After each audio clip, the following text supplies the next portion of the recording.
Don't get triggered.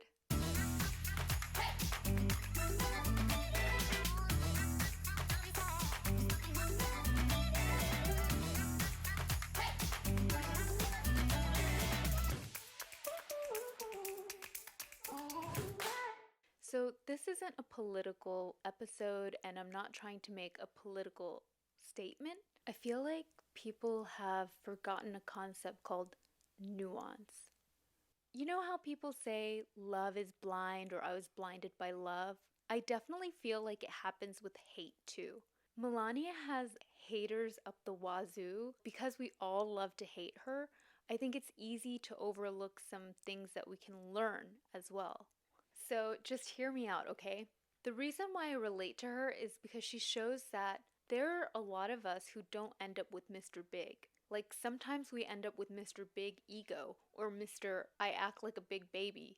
This happens and no one talks about it. Like we're all supposed to be chasing Prince Charming like the perfect man, and he might be out there somewhere, but it doesn't mean that you're gonna find him. So what do?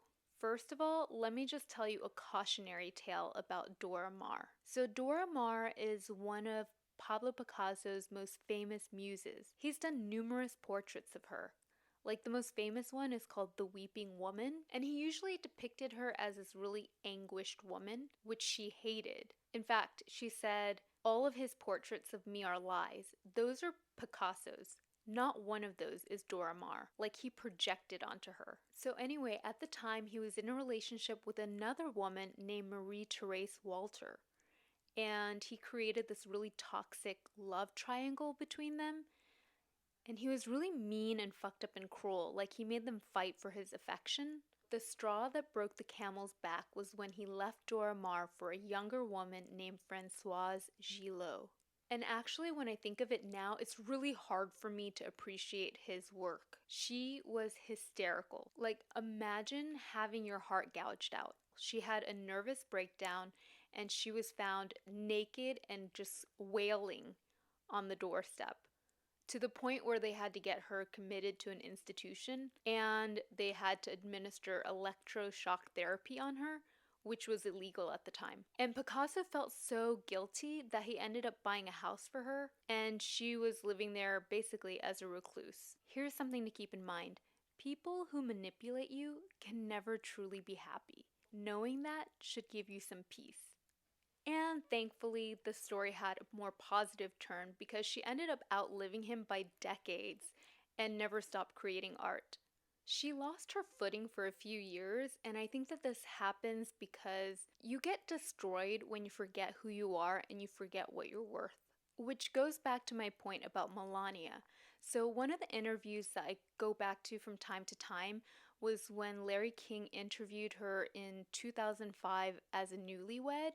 And if you watch this interview, he asked some really obnoxious questions, like super cringe. But the part that stood out to me the most was when he asked if she was ever worried if Trump would leave her for another woman, like given his history, and watch how she responds. Do you worry about women and him being attracted to him? No, I don't worry about that at all.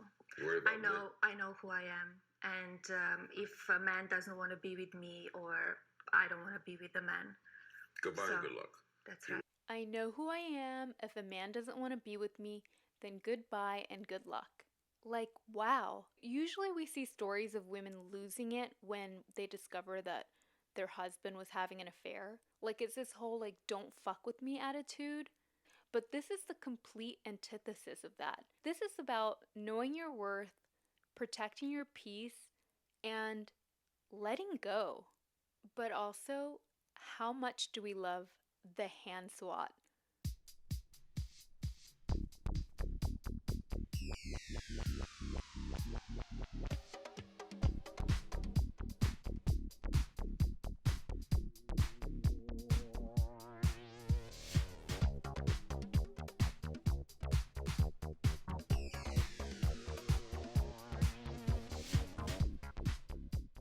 The amazing thing about women is that we can manifest our strengths in many different ways. And I know this sounds crazy, but I can appreciate the way that Melania manifests hers. This is also why all of my content is behind a paywall, because you just can't say things like that anymore. And also, this is a really good message to any hater.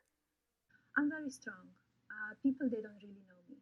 People think and talk about me, um, the like, oh, Melania, oh, poor Melania.